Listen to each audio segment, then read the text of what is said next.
All right, guys, welcome to the channel. This is Sergeant Geek coming at you with another video here on Grind My Gears.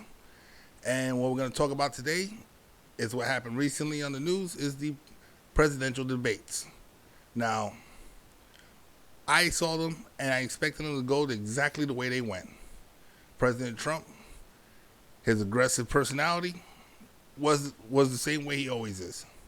Now with Biden, the thing that shocked me was he actually stood up the entire time, and he didn't call anybody a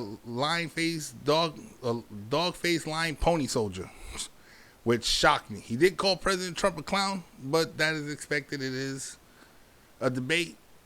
President Trump has called him Sleepy Joe Biden, Joe Biden.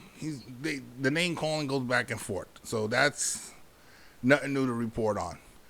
But President Trump, the way I saw it, in my opinion, he was trying to answer questions with facts, trying to tell the American people exactly what he's been doing to try to make this country rebound from this pandemic, and what he did during the pandemic. On Joe Biden's side, what I saw was standard political answering. He gave generic answers, except the times where he would go and say it's President Trump's fault. If he didn't have a generic answer for it, it was President Trump's fault. All I heard from Joe Biden was a lot of, I don't have a plan, but I'm going to get together with people and we're going to make a plan. That's all I really heard in this debate. Granted, that's not what we heard through his campaign. On the few occasions that he does come out of the bunker, he has claimed that he's going to initiate the Green New Deal in the past. He has done the Medicaid for all with Bernie Sanders and the defund the police or reimagine the police, whatever that may be. He's sided with Bernie Sanders and AOC on their plans. He kind of denounced those. In my opinion, he kind of turned his back on them.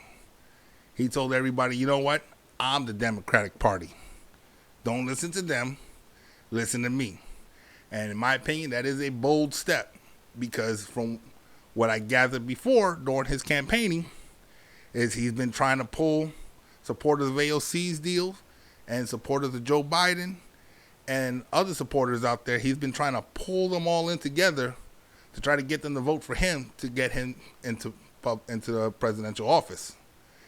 In the debate, he kind of said, you know what? I don't need y'all. I got this. Bold step, in my opinion.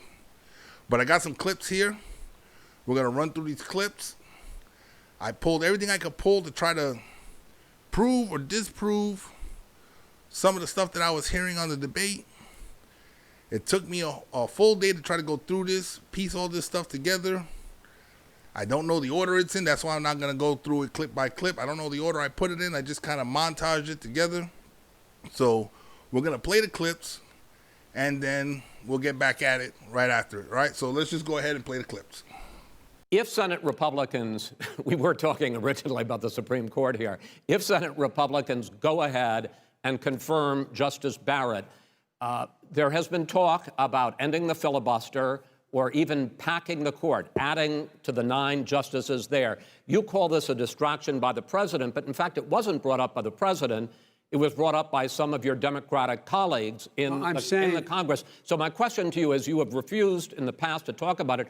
Are you willing to tell the American people tonight whether or not you will support either ending the filibuster or packing the court? Whatever position I take on that, that'll become the issue. The issue is the American people should speak. You should go out and vote. You're in voting now. Vote and let your senators know how strongly you feel. Vote now. Are you going to pack the Make court? sure you, in fact, let people know He doesn't want you're a to answer the senator. question. I'm not going to answer the question Why because wouldn't you answer?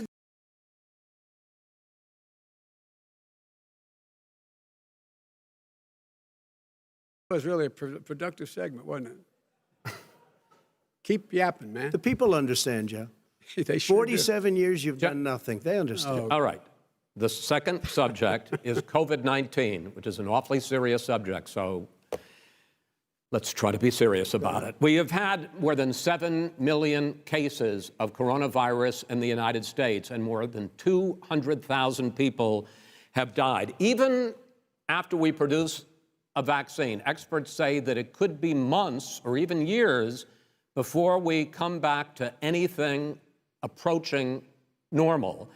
My question for both of you is, based on what you have said and done so far and what you have said you would do starting in 2021, why should the American people trust you more than your opponent to deal with this public health crisis going forward? In this case, the question goes to you first, sir. 2 minutes uninterrupted. Good luck. 200,000 dead. As you said, over 7 million infected in the United States. We, in fact, have 5%, 4% of the world's population, 20% of the deaths. 40,000 people a day are contracting COVID. In addition to that, about between 750 and 1,000 people a day are dying. When he was presented with that number, he said, it is what it is. Well, it is what it is because you are who you are. That's why it is. The president has no plan. He hasn't laid out anything. He knew all the way back in February how serious this crisis was. He knew it was a deadly disease. What did he do? He's on tape as acknowledging he knew it. He said he didn't tell us or give people a warning of it because he didn't want to panic the American people. You don't panic. He panicked. In addition to that, what did he do? He went in and we were insisting that the Chinese, the people we had on the ground in China should be able to go to Wuhan and determine for themselves how dangerous this was. He did not even ask Xi to do that. He told us what a great job Xi was doing. He said we owe him a debt of gratitude for being so transparent with us. And what did he do then? He then did nothing. He waited and waited and waited. He still doesn't have a plan. Wrong. I laid out Sir, back it's in his 2 March minutes. exactly It's so what we wrong. should be doing. And I laid out again in July what we should be doing. We should be providing all the protective gear possible. We should be providing the money the House has passed in order to be able to go out and get people the help they need to keep their businesses open schools. It costs a lot of money.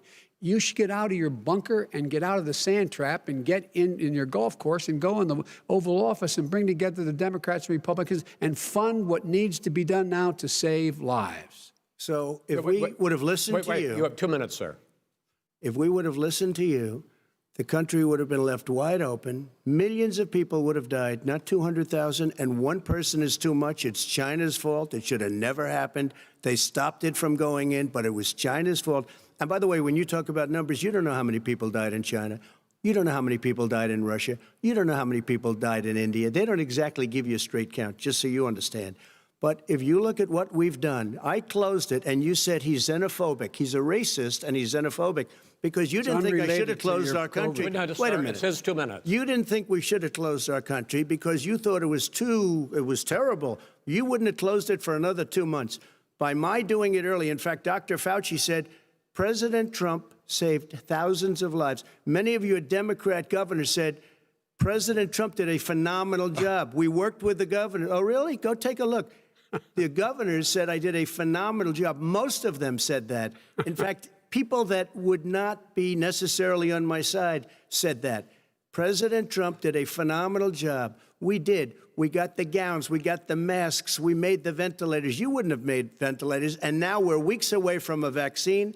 We're doing therapeutics already. Fewer people are dying when they get sick. Far fewer people are dying. We've done a great job. The only thing I haven't done a good job, and that's because of the fake news. No matter what you say to them, they give you bad press on it. It's just fake news. They give you good press. They give me bad press.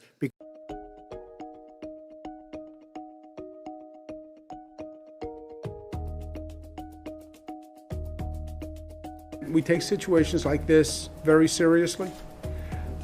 We understand the density of New York, the complexity of New York. Whatever happens internationally, it winds up at our doorstep relatively quickly. So we've been through situations like this before. We're very proactive. I don't take anything for granted.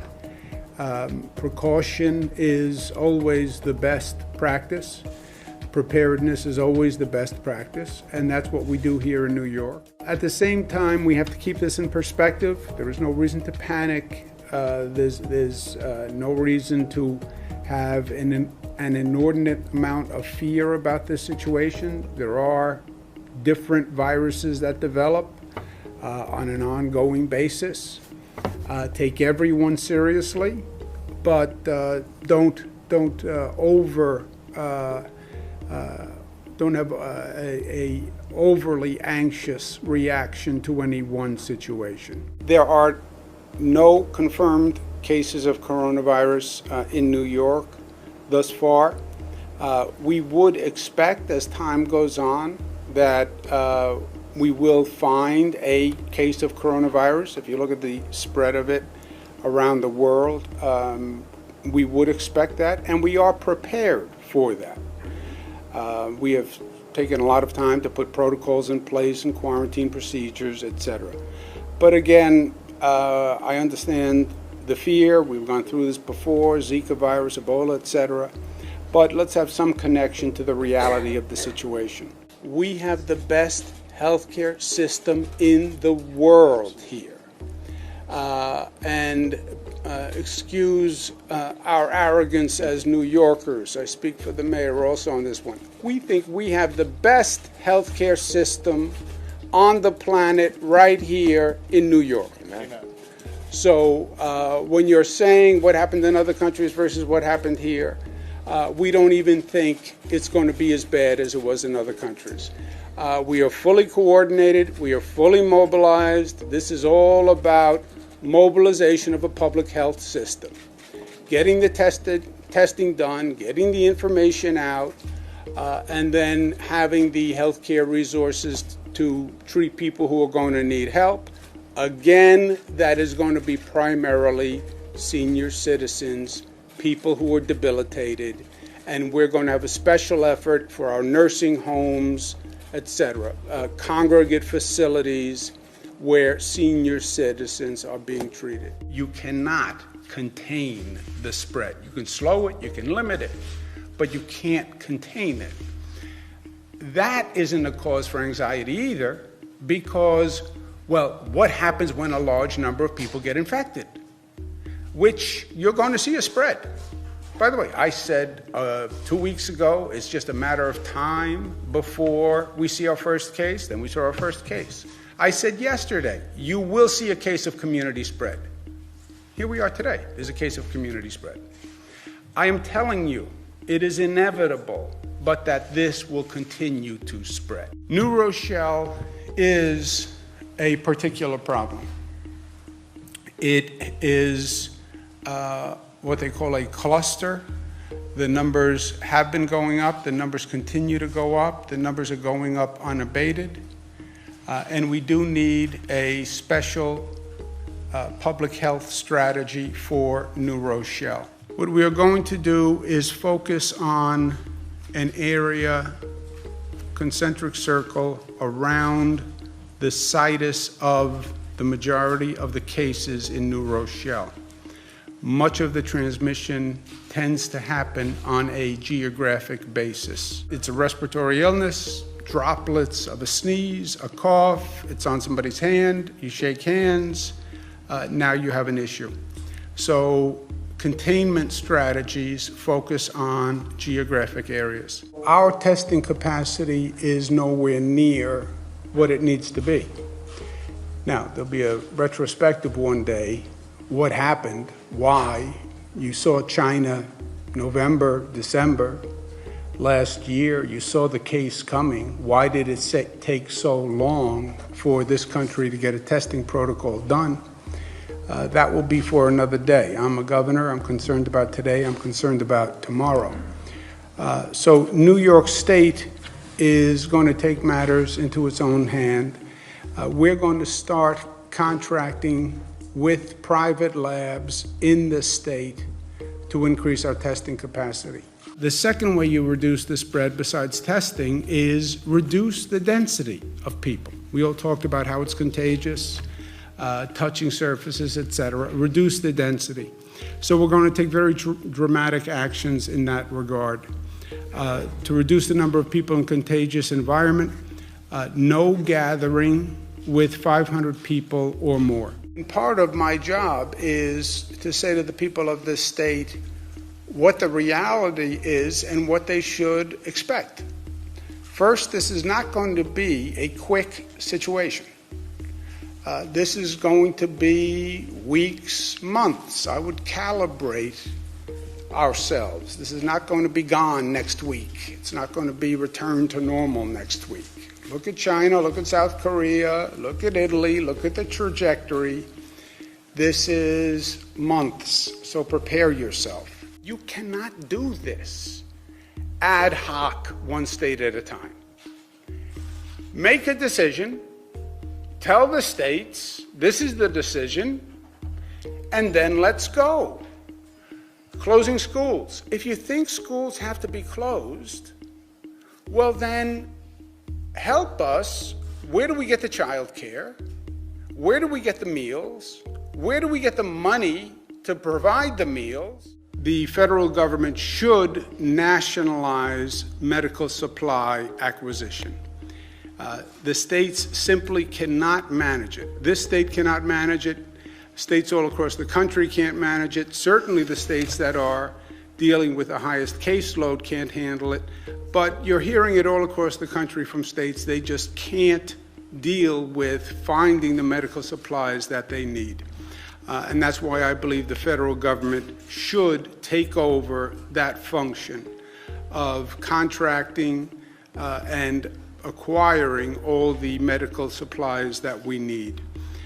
Currently, when states are doing it, we are competing against other states. In some ways, we're savaging other states. I'm trying to buy masks. I'm competing with California and Illinois and Florida. And that's not the way it should be, frankly. Price gouging is a tremendous problem, and it's only getting worse. There are masks that we were paying 85 cents for. We're now paying $7. Why? Because I'm competing against every other state, and in some cases against other countries around the world. Ventilators, which are the most precious piece of equipment for this situation, they range in price from $16,000 to $40,000 each, and New York State needs 30,000 ventilators. This is just an impossible situation to manage. If we don't get the equipment, we can lose lives that we could have otherwise saved if we had the right equipment. We have all lost our jobs. It's different. When you lose a job, it tends to suggest maybe you did something wrong, maybe it was your performance, a statement, an evaluation of you. This has nothing to do with you.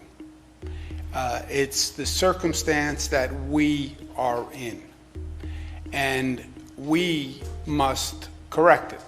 There's a strength in the fact that it's all of us, right? When it's just you, then you're on your own. When it's all of us, that suggests we have to do something about it because the collective demands it. And that's where we are. I am sure it is a terrible feeling and a frightening feeling for everyone, Nick, for everyone. Nobody's been here before. I'm out of work, my business is closed, I don't have a paycheck, I can't leave the house has the family in it, or I'm all alone. No one has been here before. And that's why, look, it is going to change us. I really believe that. It is going to help form a new generation. I can see it in my daughter's eyes. When I talk to them about this every night, I can see the fear, I can see their eyes open wide, they're taking it all in. What does it mean? This is going to form a new generation, and it will transform who we are and how we think. But you're not alone. You're not alone. Nobody is alone. We are all in the same situation. You're fighting two things. We're still fighting two things. Last night we were fighting two things. You're fighting the virus and you're fighting the fear. I can't tell you how many people called all night long about the mandatory quarantine comment that the president made as he was getting into a helicopter, which was inconclusive, by the way. Even if you heard his comment, he was not conclusive in his comment. But people are so on edge I mean, it really panicked people. They were going to leave the city last night. It was really. So you need to manage that fear and the panic, and you also need to deal with the virus.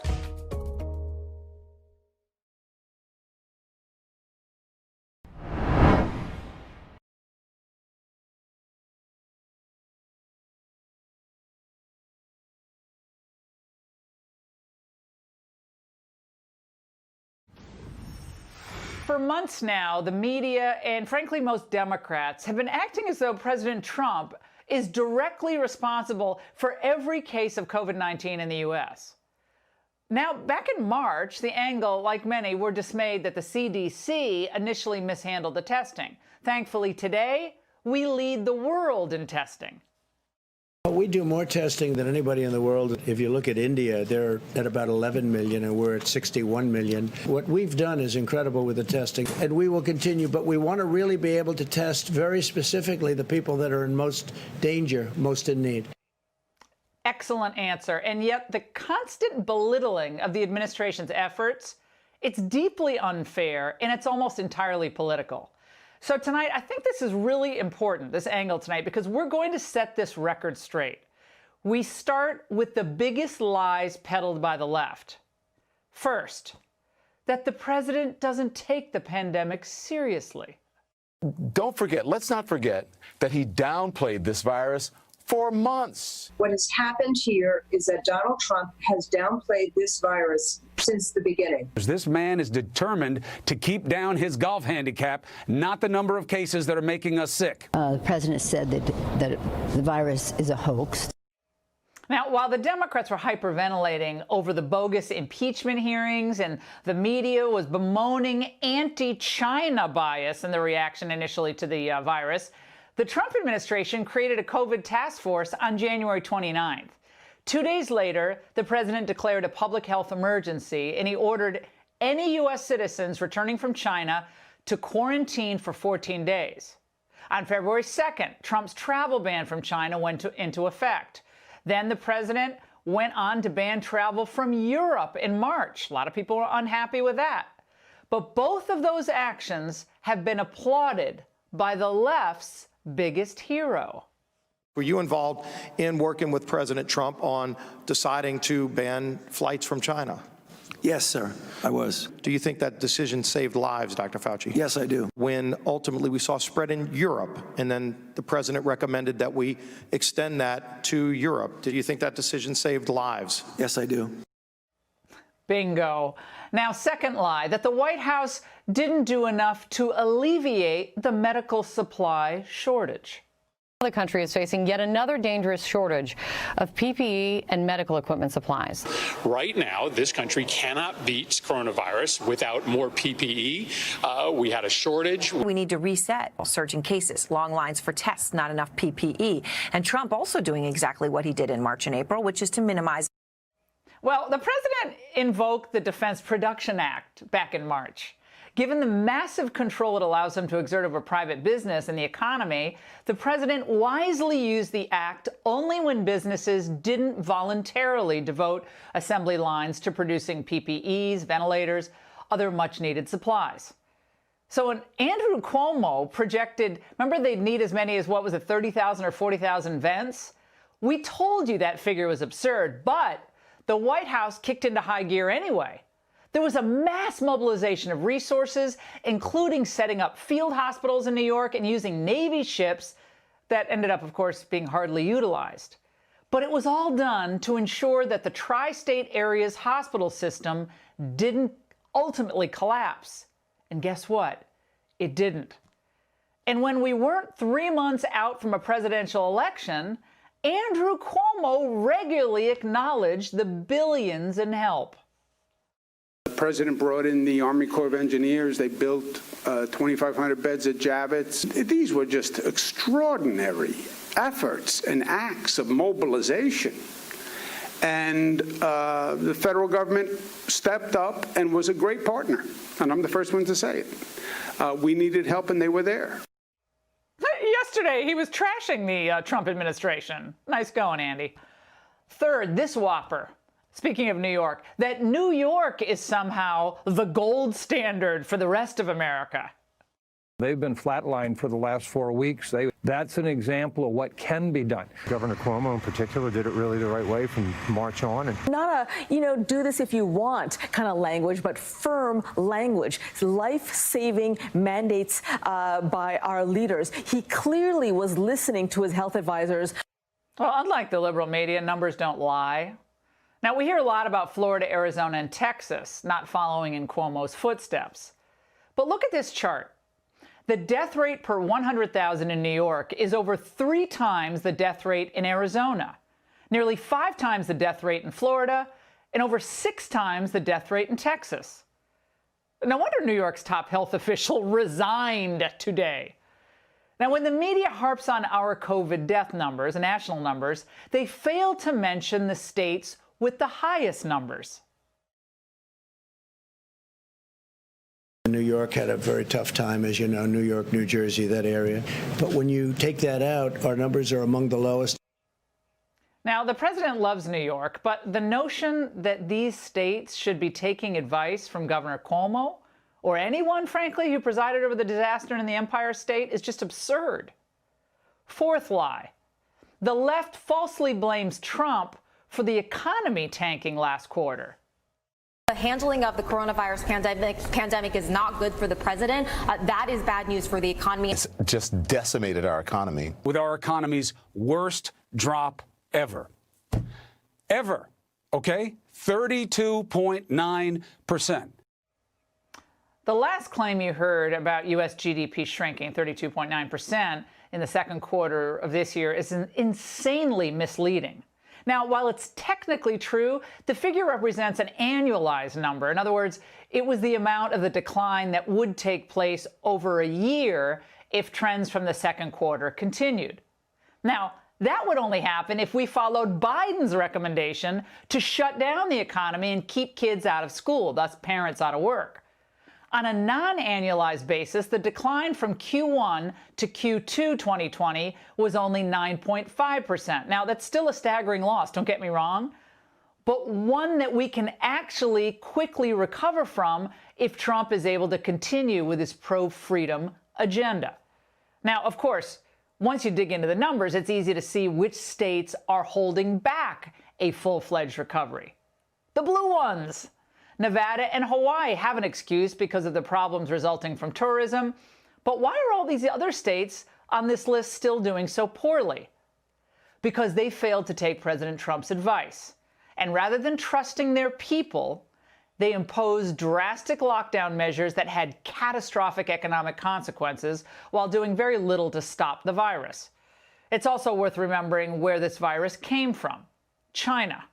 Why aren't Democrats clamoring to hold them accountable for unleashing this plague on the world after, of course, they initially tried to cover it up?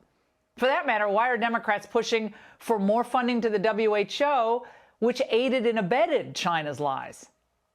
Fifth lie. Despite the dismal performance of lockdown-loving blue states, Democrats still complain that we didn't follow Europe's lead in handling COVID. We did not wait to crush the curve. In Europe, they did the exact opposite. Comparing to Europe, we have to get our virus under control like they did before you can start reopening schools. This chart compares the number of new daily coronavirus cases in the United States with those in Europe. It shows just how much worse the outbreak has been in the United States. And looking at the numbers, you have to remember that the U.S. is an enormous country with about 330 million people. But when you add the populations of Germany, Britain, France, Italy, Spain, and Belgium, they together have almost 336 million people. That's roughly equal to our population. So first off, on testing, we've performed better than those 6 European Western countries. They've done 42.8 million tests for COVID-19. We've done 59.9 million. Since we performed so many more tests, we can't really do an apples-to-apples comparison on confirmed COVID case numbers. But of course, we can look at deaths. We have suffered. We've suffered 158,000 deaths. It's a horrific tragedy. But the 6 European countries combined have suffered roughly 159,000 deaths, an equal and horrific tragedy. Likewise, our death rates are lower than many of our European counterparts. Belgium, the UK, Spain, Italy have seen way worse death rates than we have. France is only doing slightly better than we are in terms of deaths as well. Now, what we also have to recognize is that the U.S., of course, as I said, a massive country. If you break it down by state, it's clear that Democrat states are the reason that the death rates are so high. Just happens to have worked out that way, right? We can also say that our economy has done significantly better than Europe's. Remember that the U.S. economy fell by 9.5% on a quarterly basis. The Eurozone, that is, the economies of all the nations that use the euro, fell by 12.1%. Even Germany suffered a decline of 10.1%. But aren't the Europeans going to do better than us going forward? Well, that's not what investors think. Let's look at how the key stock indices have done since the beginning of the year. In other words, investors are not betting that Western European companies are more valuable than their American counterparts. If anything, their bets are all the other way. So, we've performed 17 million more tests than our counterparts in Western Europe. We have roughly the same number of deaths. Our economy, though, is much stronger, and investors have more confidence in our outlook going forward. But while these figures clearly show that the U.S. is doing very well by comparison to our allies in Europe, they don't give President Trump enough credit, because the U.S. figures are distorted by the poor performance of many of the blue state governors. Here are the facts. The U.S. as a whole has suffered 48 deaths per 100,000 from COVID-19. But 7 states have suffered deaths at a rate higher than even Spain did. Here you see the catastrophic results of poor local governance, especially in and around New York City. In fact, New York's death rate was 2.5 times worse than Spain's. In the meantime, we should all be grateful that during this unprecedented crisis, President Trump has insulated most of the country from the disastrous top-down policies and lockdowns and looting, frankly, that Democrats seem to want to look the other way on. Thank goodness. And that's the angle. In part 2, tomorrow night, we're going to journey through the crisis as it could have unfolded under the leadership of Joe Biden. Trump still doesn't have a plan. He still doesn't have a plan. Joe Biden released his first plan in March. And here's what you have to understand about the nature of a pandemic. It's relentless. You can't stop it with a tweet. You can't create a distraction and hope it'll go away. And if my friend and colleague Karl Rove is right, you can't reinvent history and say that you were any different in the early days of the virus itself. Karl has a great column in today's Wall Street Journal. They're always appointment reading, but this one in particular fascinated me because he took a look at the timeline early on how everybody was responding to the coronavirus back then and takes issue with the vice president saying he was on top of it, ahead of it, warning the president. I'll cut to the chase and let Karl cut to the chase. But Karl, it's very good to have you. Thanks. Thanks, Neil. I appreciate it. All right. Well, yeah, Nina, I mean, one of the things you just went into detail to find out, wait a minute, we're recreating history here. If you're going to fault the president, what he knew and didn't know and how he handled things or didn't handle things, Joe Biden shares some blame for that, right? No, absolutely. Look, I tried to chart what was Joe Biden thinking during January, February, and March. And what I found was that he was thinking this was not going to be a big deal. In fact, his first explanation of what he would do is on January 27th. He writes an op-ed in USA Today, and he says this could be a pandemic, and I've got 4 things that I suggest we need to do. 3 of them involving passing legislation in 2021. After he took office next January, he would pass 3 bills, and then he would reauthorize a federal appropriation for hospitals treating pandemic patients, which was coming up in May to be renewed, which Congress renews routinely. So he had no idea. And then I looked at what his people were saying, and it got worse. He's surrounded by advisors like Ron Klain and Zeke Emanuel and Lisa Monaco, who are advising him, will all become members of his health advisory committee, and they're saying bizarre things. This isn't going to be a pandemic. Travel bans don't work. The day that the first American dies of COVID in Kirkland, Washington, Zeke Emanuel is on a program, I think it was NPR, and says, don't go out and buy a mask because it won't work. And they were dismissive that it was going to get serious. One of them says, the likelihood of this being serious is very low. Emanuel says, as it warms up, it's going to move to the southern hemisphere just like the flu does. This is not going to be that serious. So the idea that think about this. In January, February, and March, several words never crossed the lips of the former Vice President of the United States. Masks, social distancing, never crossed it. Lockdowns, never crossed his mind. He is on March 9th has a rally.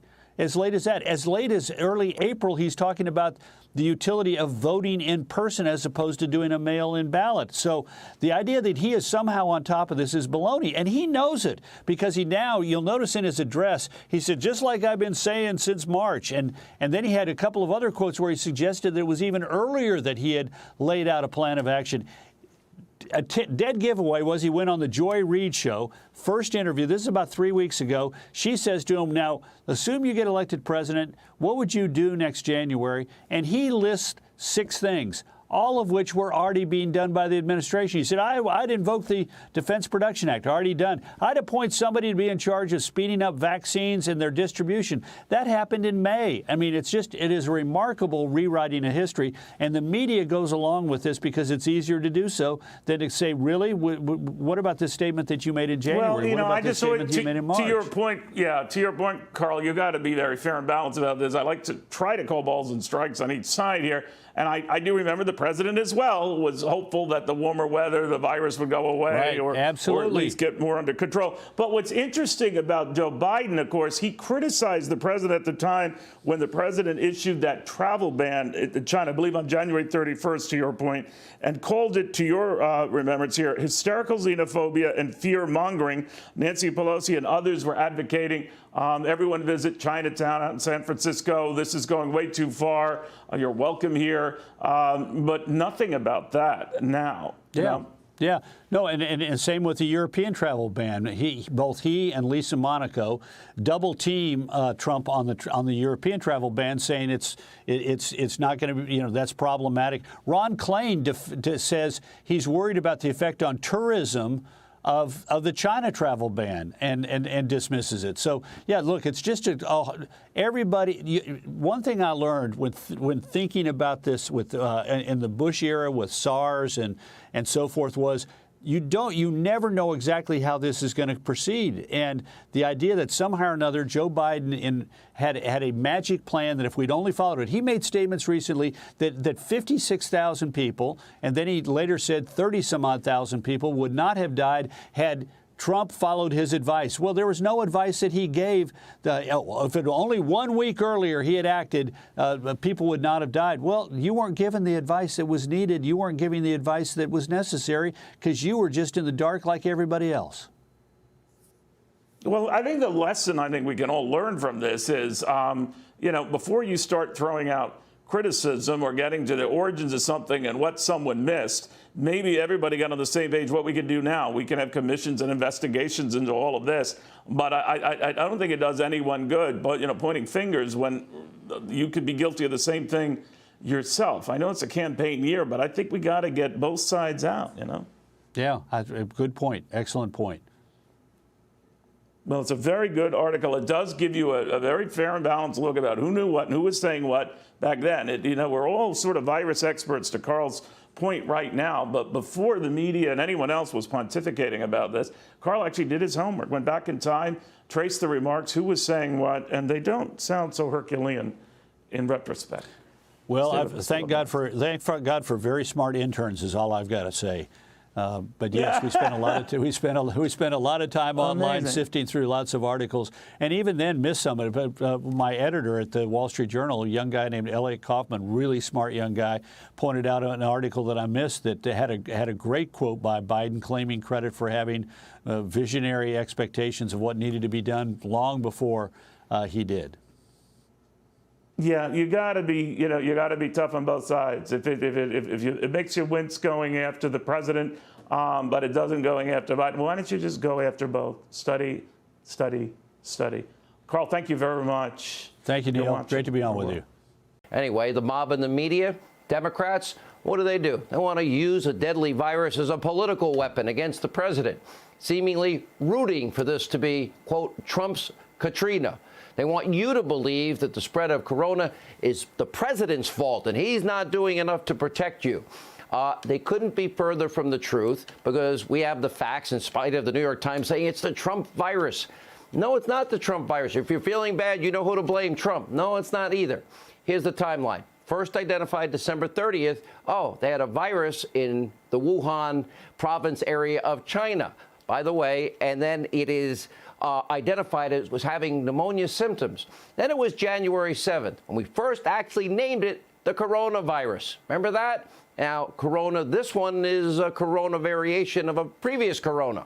On January 31st, the Trump administration, they, in record time, declared a public health emergency. Americans returning from most areas impacted to quarantine, mandatory on military bases, something that hadn't been done for decades in this country.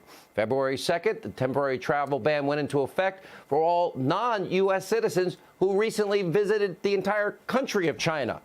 Unprecedented steps by the president. He made the call, and we now know, and through my interview and others, that most officials thought it was too early for a travel ban or for any quarantine. In the following days, the president formed a task force, filled it with the top, the greatest, the best scientific medical professionals in the world, led by the Vice President of the United States. On February 29th, the temporary travel ban was extended to, quote, any foreign national who has visited Iran within the last 14 days. On the same day, the State Department issued new travel restrictions to Italy, where the outbreak has been fairly large, and in South Korea. Also on the 29th, the FDA cut regulations allowing a more rapid testing response and capacity for coronavirus. On March 2nd, the president met with pharmaceutical executives where he learned that phase 1 testing of this vaccine is imminent. Record time again. March 3rd, the administration ordered the CDC to lift all restrictions on testing. Today, the president signed an $8 billion emergency spending package into law. He even donated his salary to the Department of Health and Human Services to fight back against the virus. The media mob's weaponization and politicizing of this very serious issue is beyond predictable and disgraceful. Yeah, last week, believe it or not, New York Times said if you're feeling sick, and you know who to blame. This is the Trump virus.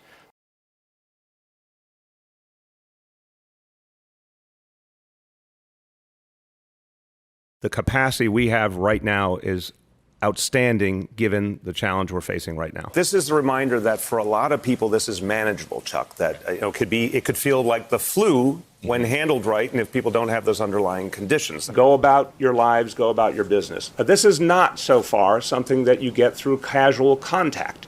There has to be some prolonged exposure. There's a strange kind of approach avoidance, to use the psychological term here, in the federal response. It was deny and underestimate for a while, then it seemed to pick up in the last few days, but it's still not materially what it needs to be. You need to really have some direct contact. You need to have the kind of exposure that you wouldn't get casually on the subway, for example. This is a disease that does not live long on a surface. Certainly on most surfaces like metal, plastic, a desk, a kitchen counter, a subway pole.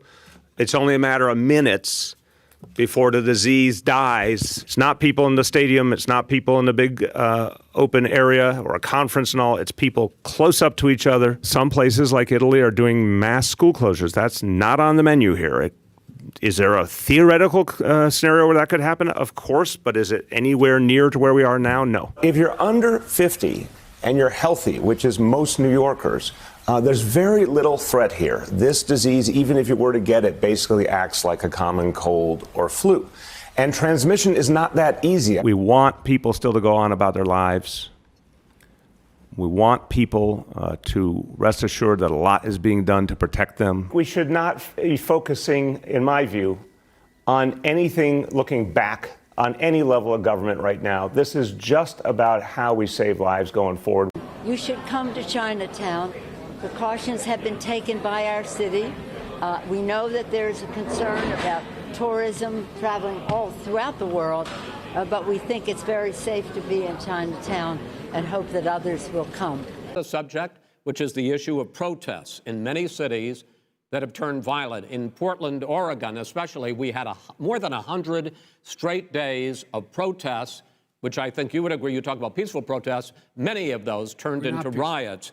Mr. Vice President, you say that people who commit crimes should be held accountable. The question I have, though, is as the Democratic nominee, and earlier tonight you said that you are the Democratic Party right now, have you ever called the Democratic mayor of Portland or the Democratic governor of Oregon and said, hey, you got to stop this, bring in the National Guard, do whatever it takes, but you stop the days and months of violence in Portland?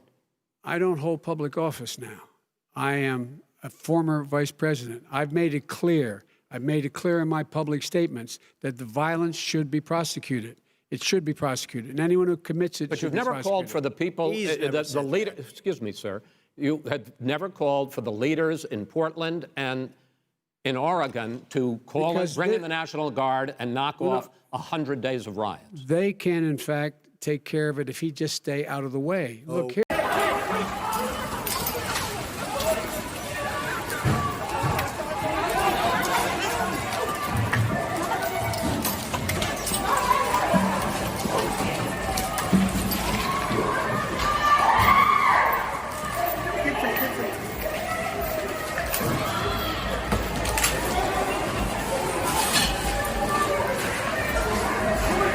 Gun!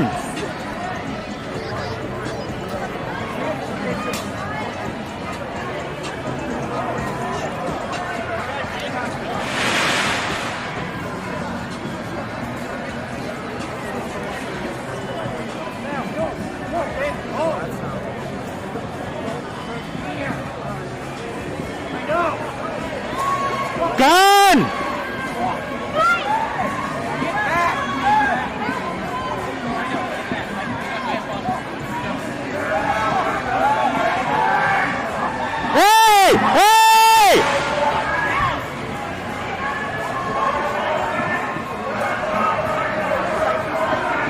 Not on the back of this car, unlicensed.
So as you can tell, they've ripped all the plywood off of the front of the the federal building,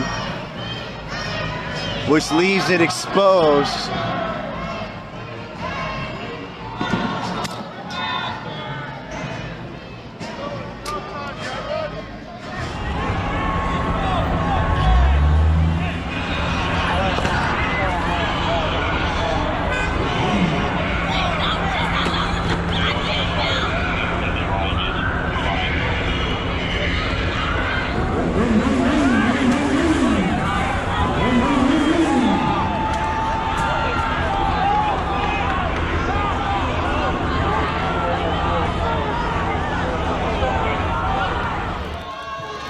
Put that goddamn fire out. That is a black building, black business owned. Put that goddamn fire out. Black Lives Matter. Put that fire out on that black owned business right there. That's where they get their fucking weed at. Why would you do this, guys? Why y'all fucking saying? God damn it. Put it out! Put it out!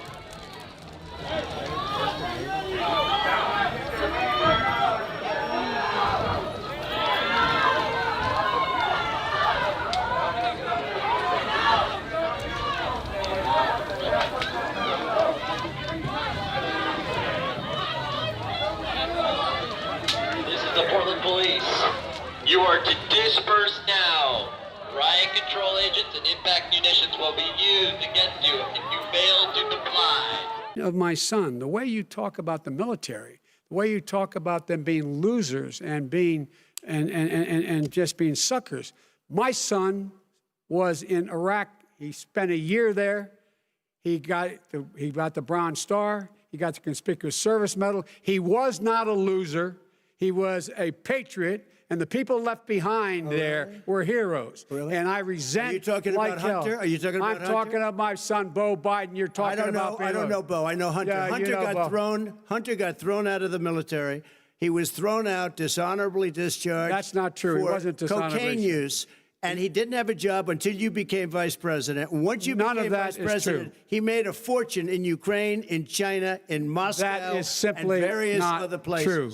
He made a fortune. My son. And he didn't have a job. My son, like a lot of people we know at home, had a drug problem. He's overtaken it. He's fixed it. He's worked on it. And I'm proud of him. But why was he given tens of millions of dollars? But he wasn't given tens of millions of dollars. That is totally discredited. We've already been totally discredited. We both.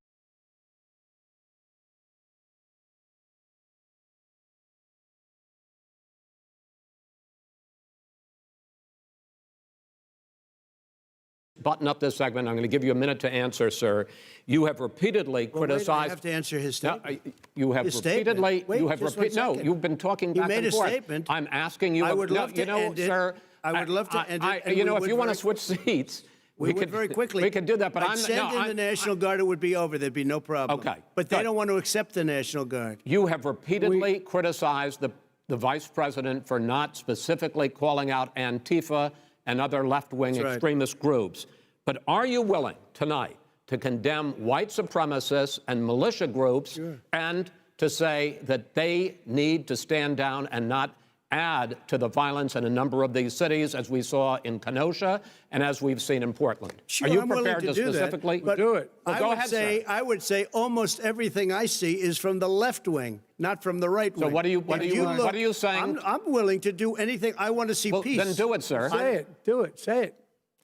You want to call him? What do you want to call them? Give me a name. Give me a white name. Supremacists and Who would white you like me to condemn? White supremacists and right Proud Boys, stand back and stand by. But I'll tell you what.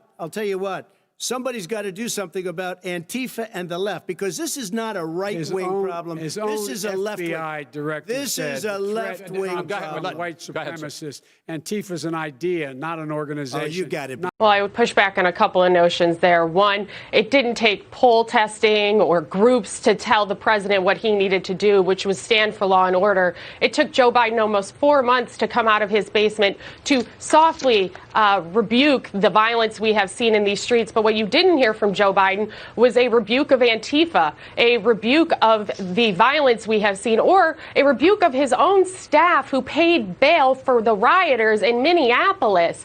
President Trump has always stood for healing, not hatred. Those are his words from back on May 30th.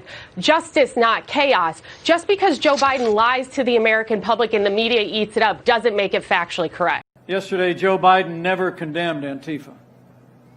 He never called on Democrat mayors to get their cities under control. He never called out his campaign staff or his running mate for raising money to bail out violent criminals. And Joe Biden never even offered a plan to end the violence. For months, all he's talked about is peaceful protesters as the American people have watched businesses and communities in our major cities burn. It's been heartbreaking to watch. I mean, the truth is, Joe Biden would double down on the policies that have led to violence in America's cities. And I think you all know, you won't be safe in Joe Biden's America.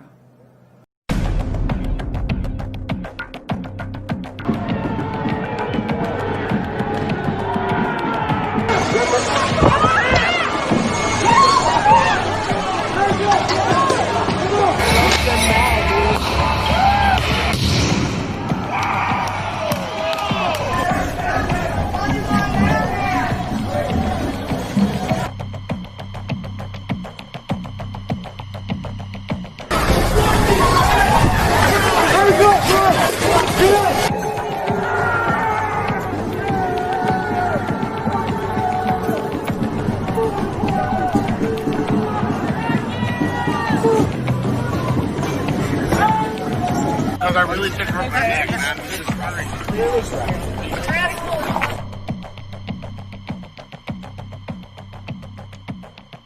But they're not going to stop. They're not going to stop. And they're not, this is a movement, I'm telling you. They're not going to stop. And everyone beware, because they're not going to stop. They're not going to stop before Election Day in November, and they're not going to stop after Election Day. And that should be, everyone should take note of that on both levels, that they're not going to let up, and they should not. And we should not. The terrible events unfolding in Charlottesville, Virginia. We condemn in the strongest possible terms this egregious display of hatred, bigotry, and violence on many sides. On many sides. It's been going on for a long time in our country. Not Donald Trump, not Barack Obama. This has been going on for a long, long time.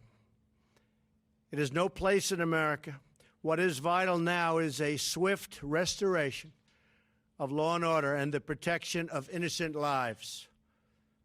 No citizen should ever fear for their safety and security in our society, and no child should ever be afraid to go outside and play or be with their parents and have a good time. Another topic. Paul Ryan this week said, quote, if a person wants to be the nominee of the Republican Party, there can be no evasion and no games. They must reject any group or cause that is built on bigotry. He was talking about you. But I've rejected. How many times do I have to reject? I've rejected David Duke. I've rejected the KKK, the Ku Klux Klan. From the time I'm 5 years old, I rejected them. I put it on Twitter last week. How many times? You know, it's an amazing thing with Twitter. I have 6 million, more than 6 million, and I have another 6 million with Facebook. I have like 13 or almost 14 million with Instagram. When I put out a minor message, everybody picks it up. Donald Trump just tweeted something very unimportant. Let me just explain. When I put out that I reject KKK and David Duke, nobody picks it up. You know why they don't? Because they don't want to pick it up. They pick it up. You pick it up. Everyone else picks it up. You saw simultaneously, practically at the same time. They don't want to pick it up. Now, I have been asked this question so many times. I have rejected it so many times. In fact, what did you think about Ryan saying that, though? That's, I guess, my question. I don't know. Well, don't forget, he's getting a lot of his information from you guys. So when I tweet about a rejection, almost right after that show ended, because maybe I wasn't clear or something. I mean, how many times do I have to say it? Don't forget, I told CNN when Chris Christie endorsed me, a very good endorsement, And one of the questions, that question was asked, and I rejected it there. That news conference was like a day before. You So said, I said to myself, how many times do I have to reject or disavow? Let me ask you this question. What about David Duke is saying to his supporters and followers, vote for Donald Trump. White supremacists are saying, vote. Do you want those votes? No, I don't want them, and I don't want him to say it. I can't help if he says it, but I don't want it, and if he says it, John, if he says it, he says it, okay? Do I want it? No. And do I want the supporters? No, I don't want anything. What do you think of white supremacists, by the way? I don't like any group of hate. Hate groups are not for me. But I've said this before. The press hates me to say it. They just don't want to pick it up. Asking you a question. Will you tell us how much you paid in federal income taxes in 2016 and 2017? Millions of dollars. You paid millions of dollars? Millions of dollars, So yes. not 750? Millions of dollars, and you'll get to see it. And you'll get to see it. But let me just tell you, Chris, let me just tell you something, that it was the tax laws. I don't want to pay tax. Before I came here, I was a private developer. I was a private business people. Like every other private person, unless they're stupid, they go through the laws, and that's what it is. He passed a tax bill that gave us all these privileges for depreciation and for tax credits. We build a building and we get tax credits, like the hotel on Pennsylvania Avenue. You get a massive, which, by the way, was given to me by the Obama administration, if you can believe that. Now, the man got fired right after that happened. But Vice President Biden, you want to respond? Yeah, I do want to respond. Look, the tax code that made him, put him in a position that he pays less tax than a school teacher makes, on the money a school teacher makes, is because of him he says he's smart because he can take advantage of the tax code. And he does take advantage of the tax code. That's why I'm going to eliminate the Trump tax cuts. And I'm going to eliminate those tax cuts and make sure that we invest in the people who, in fact, need the help. People out there need help. You don't raise taxes in a recession. Guess what? If you elect me, you're not going to have your taxes are going to be raised, not cut. The last thing you want to do is to raise taxes in the middle of a recession because that would just take more demand out of the economy and put businesses in a further hole. I would raise billions of dollars, raise the corporate tax rate from 20 to 28%. You don't raise taxes in a recession. That's why I'm going to double the capital gains rate to 40%. Meantime, when we spoke on Friday to the former vice president and apparent Democratic nominee for President Joe Biden, he pledged a new tax plan on our broadcast. We should stop rewarding wealth and start rewarding work a little bit. Let's raise the capital gains tax for people making over $1 million a year to ordinary income. Let's reverse the Trump tax cut. Nobody making under $400,000 would have their taxes raised, period. Bingo. Robert Frank joins us right now with more on all of it. Robert. Good morning, Andrew. Joe Biden saying there that under his plan, no one who earns less than $400,000 a year would see a tax increase. But studies show that the middle class would, in fact, pay a little bit more under his plan. Let's take a look why. The plan calls for raising the top income tax rate for those making more than $400,000 a year, adding a new payroll tax on income over $400,000, limiting deductions, and raising, as he said, the capital gains tax for those who make more than $1 million a year. More than 3/4 of all of this tax increase under his plan would be paid by the top 1%. So it is a very progressive plan. But the corporate tax rate goes from 21 to 28%. And that is why the Tax Foundation, the Tax Policy Center, and Wharton all find that because workers usually end up paying some share of higher corporate taxes, you've got the middle-class taxpayers who could see a tax hike of between $180 and $200 a year. So not a lot, but still an increase. And the Tax Foundation also saying this plan could reduce GDP by 1.5% over 10 years, as well as cost over 500,000 jobs.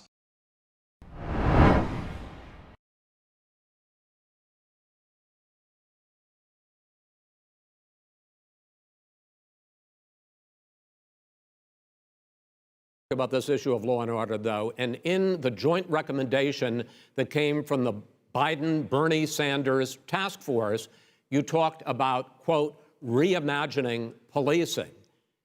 First of all, what does reimagining policing mean, and do you support? It means. Let me, if I might finish the question. What does reimagining policing mean, and do you support the Black Lives Matter call for community control of policing? Look, what I support is the police having the opportunity to deal with the problems they face. And I'm totally opposed to defunding the police officers.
Herself as a reformer who works tirelessly to correct the abuses of the criminal justice system. But the senator has one big problem: her long record as a law and order prosecutor. Harris's new memoir, The Truths We Hold, makes no mention of her past as an old-school drug warrior, a defender of dirty prosecutors, and a political opportunist who has made life more dangerous for sex workers. Harris doesn't apologize for her previous stances, even those she now disavows. Instead, she's decided to try and convince voters that she has always been a progressive prosecutor. How do you reconcile your contradictory past with what you claim to support today? I've been consistent my whole career. Here are some of the stories that the senator is hoping you'll forget in the run-up to 2020. Harris's political rise has been propelled by a years-long, high-profile campaign against alleged sex traffickers. What she's actually done is throw women in jail for having consensual sex, while trampling on the rule of law to advance her own political ambitions. Ignoring the pleas of sex workers and human rights advocates for over a decade, she's fought against campaigns to decriminalize consensual adult prostitution in California. As Attorney General, she created a statewide program to get truckers to report suspected sex workers to police. These policies didn't stop traffickers, but they did land plenty of sex workers behind bars. One of the greatest offenders is Backpage.com. Harris fought to destroy Backpage.com, a classified site that sex workers use to find and screen their clients, even though she publicly admitted that the site's founders, Michael Lacey and James Larkin, were protected from prosecution under federal free speech laws. But tonight, a groundbreaking arrest. But a month before Election Day in her Senate race, Harris went ahead and had them arrested anyway, parading them before the cameras on pimping charges, which were then promptly dismissed by a judge. When Harris got to Congress, she kept up her crusade, becoming a big proponent of the 2018 law known as Sesta Fasta. One cannot cowardly sit behind a computer, committing their crime. Quite the contrary. The result was that many sex workers had no choice but to return to the streets, where soliciting clients is considerably more dangerous. It's because you don't know who's going to pick you up. There's more pimps and there's more guys out here. Meanwhile, Harris declined to intervene in a real underage sex trafficking scandal that involved dozens of police and other local authorities in the Bay Area. America has a deep and dark history of people using the power of the prosecutor as an instrument of injustice. I knew this history well, of innocent men framed, of prosecutors hiding information that would exonerate defendants. Yes, and during her time as California's top cop, Harris contributed to that history repeatedly by going to bat on behalf of dirty prosecutors. Her office appealed the dismissal of a case in which a prosecutor had fabricated a confession to secure a conviction, and fought an appeal in a case where a prosecutor had lied to the jury during trial. In 2015, Harris tried to stop the removal of the Orange County District Attorney's Office from a murder trial after it repeatedly failed to turn over evidence to the defense. Her office even tried to keep a man in jail who had been wrongfully incarcerated for 13 years after a judge ruled that he had proven himself innocent just because the man hadn't delivered that proof quite fast enough. And as San Francisco DA, Harris hid known misconduct by a crime lab technician who admitted to deliberately tainting evidence. Did prosecutors working under you know about the concerns about that lab? The prosecutors which is what the judge alleged. Did not know about it, at least said they did not know about it. The debacle has since led to the dismissal of hundreds of criminal cases. Something else it's past time we get done is dismantling the failed war on drugs, starting with legalizing marijuana. Your opponent, Ron Gold, has said that he is for the legalization of marijuana recreationally. Your thoughts on that? That he is entitled to his opinion. Harris is a former drug warrior who is now refashioning herself as pro-legalization.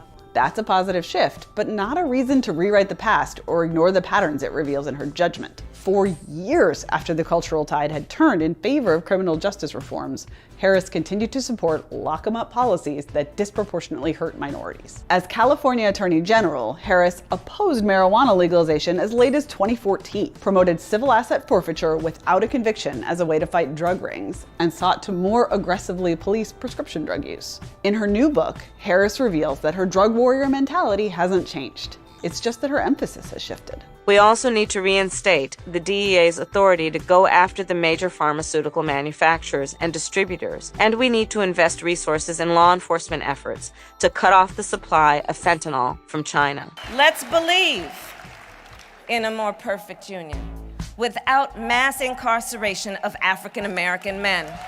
We put more people in prison than any country on earth for no good reason.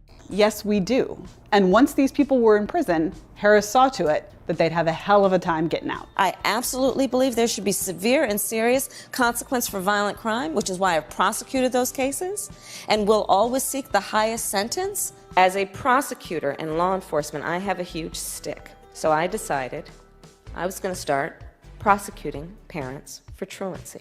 Before her recent about-face, Harris chose not to endorse proposed sentencing reforms on the California ballot in 2012 and 2014, and she defended the constitutionality of cash bail until 2016. Harris's office also fought an order to reduce California's prison population after the Supreme Court determined the conditions amounted to cruel and unusual punishment. Although she later claimed to be shocked by what they had done, Harris's attorneys argued that nonviolent offenders should stay behind bars because the state needed the cheap labor they provide. We are part of a longer story, and we are responsible for how our chapter gets written. As she blazes her path to the White House in 2020, Kamala Harris is trying to rewrite her last chapter, but her record remains. Our children and our grandchildren will ask at that inflection moment, where were you? And what did you do in service of your family, your neighborhood, your community, and your country?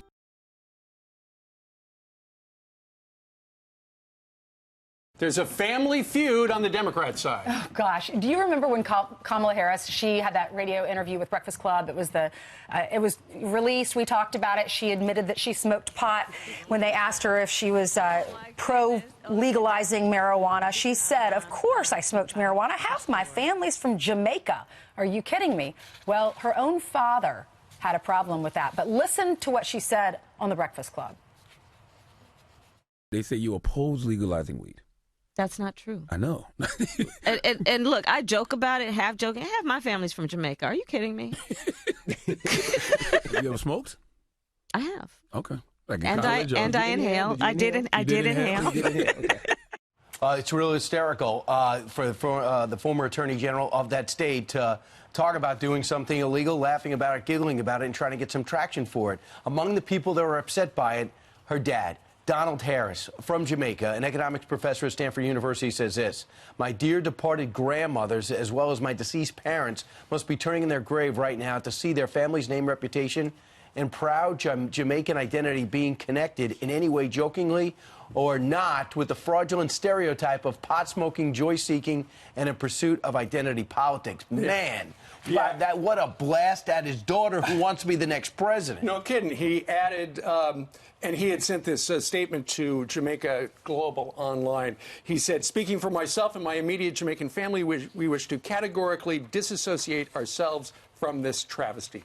The campaign had no comment as of yesterday. It should be pointed out that Kamala Harris's parents divorced when she was younger, and her mother raised her and her sister. But her father still had a big part of her life, according to reports. Today she'll be with Al Sharpton in New York City, trying to do her best to get the African-American vote. And they'll be at Harlem at Sylvia's. So we'll see if she's going to comment on that, going in or out of that restaurant. People are going to ask her, hey, what's the deal with your dad? So stay tuned for that. We hold these truths to be self-evident. All men and women created by you know the thing. The Me Too movement has forced a cultural reckoning around the issue of sexual violence and harassment against women in America. No man has a right to raise a hand to a woman in anger. And so we have to just change the culture, period, and keep punching at it and punching at it and punching at it. Very poor choice of words. We have this notion that somehow if you're poor, you cannot do it. Poor kids are just as bright and just as talented as white kids. Wealthy kids, black kids, Asian kids. No, I really mean it, but think how we think about it. And why should the voters believe that you can win the national election? I was a Democratic caucus. You ever been to a caucus? No, you haven't. You're a lying dog-faced pony soldier. I got your work straight, Jack. Look, here's the deal. I'm not voting for you. Well, I knew you weren't, man. You think I thought you'd stand up and vote for me? You're too old to vote for me. I'm not sedentary. I get up and no, let him go. Let him go. Look, the reason I'm running is because I've been around a long time and I know more than most people know. And I can get things done. That's why I'm running. And you want to check my shape on, let's do push-ups together here, man. Let's run. Let's do whatever you want to do. Let's take the T-shirt. But the Taoiseach knows a lot about it. His mom lived in Long Island for 10 years or so. God rest her soul. And although your mom's still alive as your dad passed. God bless her soul. I got to get this straight. Play the radio. Make sure make sure you have the record player on at night. Corn Pop was a bad dude, and he ran a bunch of bad boys. And I did. And back in those days, to show how things have changed, one of the things you had to use, if you used pomade in your hair, you had to wear a bathing cap. And he cut off a 6-foot length of chain. He folded up. He said, "You walk out with that chain." And you walk to the car and say, "You may cut me, man, but I'm going to wrap this chain around your head." So I walked out with the chain. And I walked up to my car. And in those days, you used to remember the straight razor. You'd bang them on the curb, get them rusty, put them in the rain barrel, get them rusty. And to get hot, I got hairy legs that turn blonde in the sun. And the kids used to come up and reach in the pool and rub my leg down so it was straight, and then watch the hair come back up again. They'd look at it. So I learned about roaches. I learned about kids jumping on my lap. And I've loved kids jumping on my lap. I mean, whatever happened to that old conservative discipline about paying for what you spend? I'm up for re-election this year, and I'm going to remind everybody what I did at home, which is going to cost me politically. When I argued that we should freeze federal spending, I meant Social Security as well. I meant Medicare and Medicaid. I meant veterans benefits. I meant every single solitary thing in the government. And I not only tried it once, I tried it twice, I tried it a third time, and I tried it a fourth time. And thank you, Dr. Pepper, and thank you, Chancellor, or Dr. Paper, and thank you, Chancellor. We choose unity over division. We choose science over fiction. We choose truth over facts. Paul Ryan was correct. When he did the tax code, what's the first thing he decided we had to go after? Social Security and Medicare. Now, we need to do something about Social Security and Medicare. That's the only way you can find room to pay for it. When we've acted together, we have never been unable to overcome whatever the problem was. If you agree with me, go to Joe 30330 and help me in this fight. Thank you very much.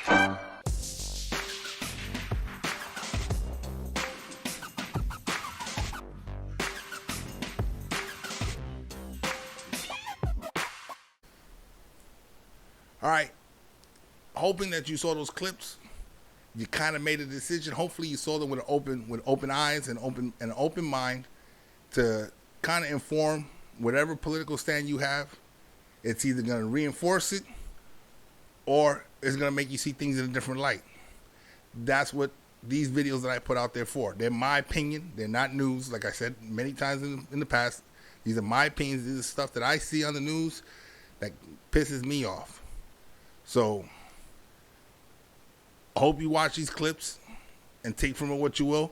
One thing I do want to add is that I've seen on many clips and on the clips that you saw in the video, President Trump has continuously denounced white supremacist groups all the time. I found it unusual that was one of the questions in the debate. What I didn't find unusual was they never asked Joe Biden about Antifa, BLM, or any of those other radical groups. Now, mind you, some of the reports I found, and you can look them up on YouTube and Google and everything yourself, Biden and Harris's campaign has bailed out violent protesters. Kamala Harris has put a lot of people in jail for minor offenses, giving them a hard time. Joe Biden has said in the past, made a lot of racial comments. Some of them I couldn't find videos. I don't know if they were taken down or they were buried in other videos, but I couldn't really find them. That's why they're not on my clip reel. But he has made a lot of different comments in the past. You can go up there, look for them. I know places where I get a lot of my news from is Officer Tatum. He's on YouTube, and he also has a website called thetatumreport.com. He gives a lot of details, especially from a law enforcement side.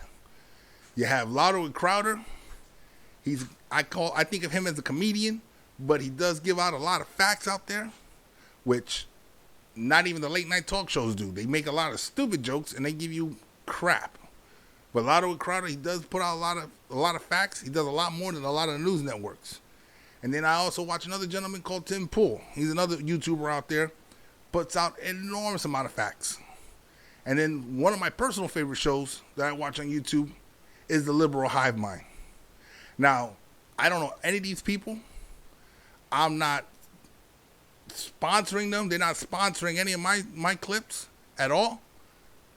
These are just people I watch and where I form my opinion from. So if you want to see where my opinion comes from, watch those YouTube channels. They're really good. They're really informative. And they lay it down plain as day. Anybody who watches them can see what's going on. Like I said before, he's announced the white supremacists. Joe Biden has not denounced Antifa. Oh, wait a minute. He did say Antifa was an idea. So in Joe Biden's eyes, from what I gathered from that, since he said Antifa is not an organization, it's an idea, then that means all the riots and violence out there cannot be put on Antifa.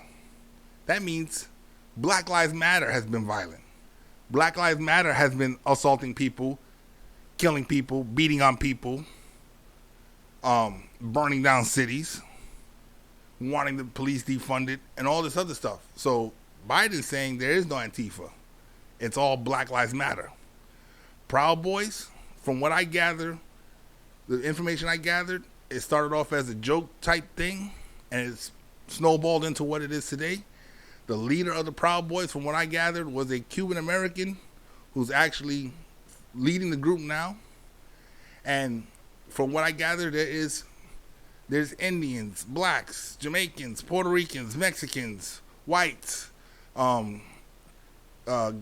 homosexuals, transgender, Anybody that believes the way they believe, they welcome them with open arms. They don't discriminate on any of that stuff, on ethnicity, cultural, like what country you grew up in.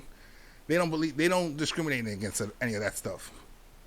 So I don't see the Proud Boys as a terroristic group, because whenever I see videos of them forming a rally, well, no Antifa, but if BLM is there, then it gets kind of violent, because Black Lives Matter tries to provoke them, tries to get some of their members to do something.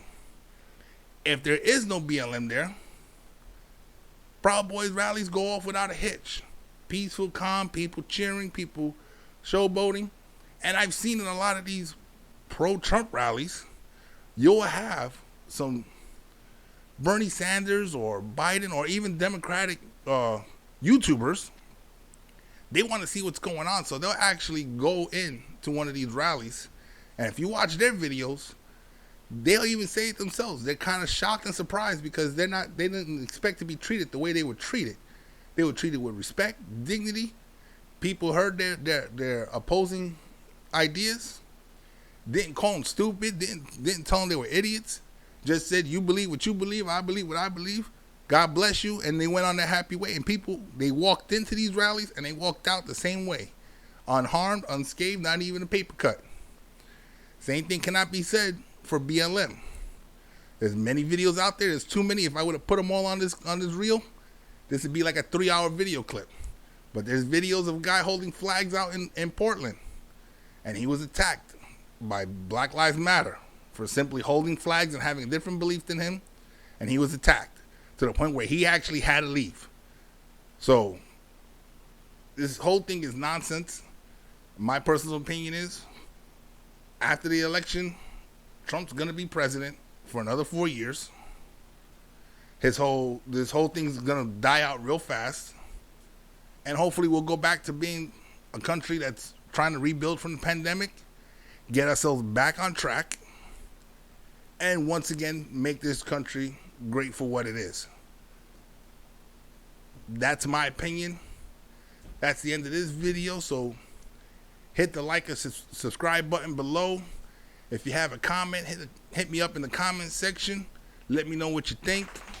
Once again, this is Sergeant Geek, and I'm signing off.